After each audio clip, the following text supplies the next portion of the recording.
Hello! Ihr seht schon, dieses Video ist in Kooperation mit Gerolsteiner entstanden. Das hat auch einen sehr, sehr guten Grund, denn ich mache bei einer Aktion mit, auf die ich mich wahnsinnig freue und es passt sehr, sehr gut zum Videothema heute.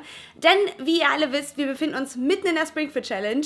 Übrigens an alle, die mitmachen, ich freue mich tierisch, dass ihr mitmacht. Es macht so viel Spaß, auf Instagram und Facebook eure Kommentare zu lesen, wie ihr euch gegenseitig anspornt und die Stimmung ist einfach großartig. Ihr rockt total, das macht riesengroßen Spaß. Die Aufgabe für heute war, mehr Wasser zu trinken und die Leute, die schon ein bisschen länger dabei sind, die wissen, das ist jedes Jahr Aufgabe in der Springfit Challenge, denn ich persönlich halte das für wahnsinnig wichtig. Ich bin jemand, der Wassertrinken sehr gut in seinen Alltag integriert hat. Ich trinke tatsächlich sowas zwischen 2 und 3 Litern pro Tag.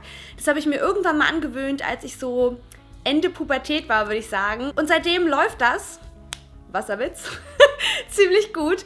Und ich dachte, ich teile heute mal meine Tipps und Tricks mit euch, um vielleicht dem einen oder anderen von euch auch zu helfen, mehr Wasser zu trinken. Und obwohl es so viele Vorteile hat, viel Wasser zu trinken, fällt es einigen von uns immer noch wahnsinnig schwer, das in den Alltag zu integrieren. Und ich glaube, das ist der Tipp Nummer 1, den ich euch geben kann, der bei mir wahnsinnig hilft. Wasser trinken als Routine einbauen. Es gibt bei mir über den Tag verteilt verschiedene Momente, wo immer ein Wasserglas da ist oder immer eine Flasche Wasser bei mir ist. Ich habe immer eine kleine Flasche Wasser auf dem Nachttisch stehen. Das heißt, wenn ich morgens aufstehe, greife ich danach. Früher hatte ich da ein Wasserglas stehen, aber ja. Das heißt, das Erste, was ich mache nach dem Wachwerden, ist Wasser trinken. Ganz einfach, weil mein Körper eine ganze Weile über die ganze Nacht verteilt kein Wasser bekommen hat und ich ziemlich einen Durst habe und es macht mich tatsächlich sehr wach. Dann habe ich immer, wenn ich unterwegs bin, immer eine Wasserflasche mit. Und im Idealfall habe ich keine kleine Wasserflasche mit, sondern eher eine größere, am besten so eine 1,5 Liter Flasche.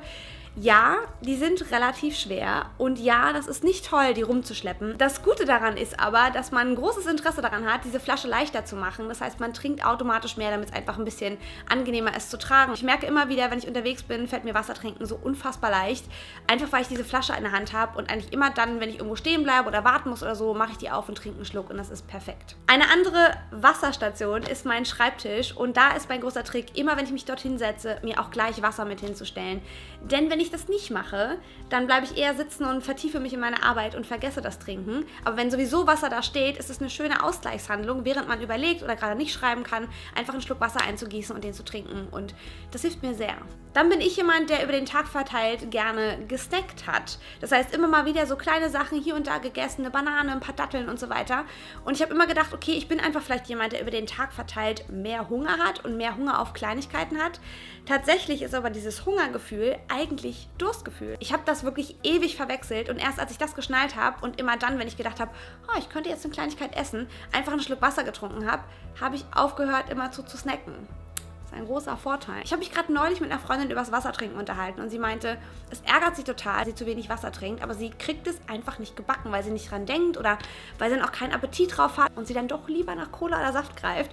Und ihr hat es wahnsinnig geholfen, dass wir als Team zusammengearbeitet haben. Sie hat mich einfach gebeten, sie regelmäßig dran zu erinnern und so habe ich mir so kleine Timer ins Handy gestellt und immer dann ihr zwischendurch mal geschrieben, hey, denk ans Wasser trinken. Das haben wir ungefähr eine Woche gemacht und ohne Scheiß, seitdem trinkt sie regelmäßig Wasser. Ich finde das so cool. Das heißt, so eine Veränderung im Team ist richtig eine gute Sache, weil man sich gegenseitig motivieren kann. Wenn ihr sagt, okay, die Idee finde ich richtig gut, aber ich habe jetzt spontan niemanden im Kopf, der das mit mir machen würde, dann habe ich einen super guten Tipp für euch und zwar eine kleine Projektwoche von Gerolsteiner. Da mache ich nämlich mit und zwar ist das Projekt Wasserwoche. Ich finde das so cool und ich bin so stolz, dass ich Teil davon sein darf.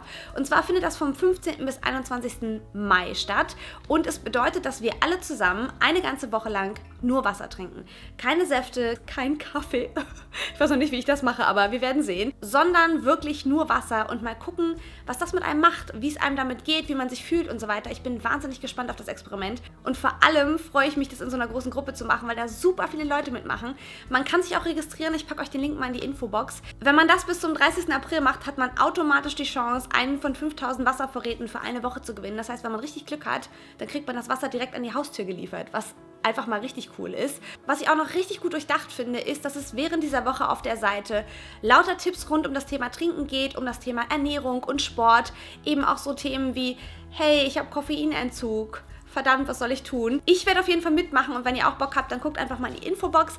Ansonsten, wenn ihr Tipps habt rund um das Thema Trinken, wenn ihr sagt, boah, ich habe so einen guten Tipp, wie ich wahnsinnig gut Wasser trinken kann, dann packt die mal in die Kommentare, dann können wir da so ein bisschen sammeln. Und ansonsten wünsche ich euch einen wunderschönen Tag, passt gut auf euch auf und wir sehen uns im nächsten Video, wenn ihr mögt. Bis dann!